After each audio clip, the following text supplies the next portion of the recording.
fantastic replay.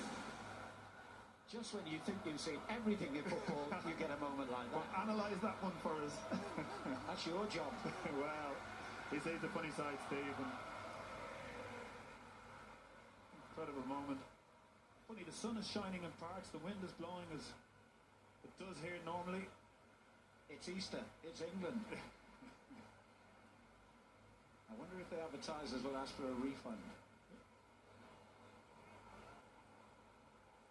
Well, an unexpected stoppage to put it mildly here. Hull City have been very reliant on their home form this season. 7 of their 10 wins in the Premier League have come here at the KC Stadium, including a famous victory, 3-1. They beat Liverpool back in December. I remember driving back from that game and hearing one of those radio phone-ins, and the gentleman said, Brendan Rodgers has got to go, he's lost the plot. I wonder what he thinks now. I think he's changed his number.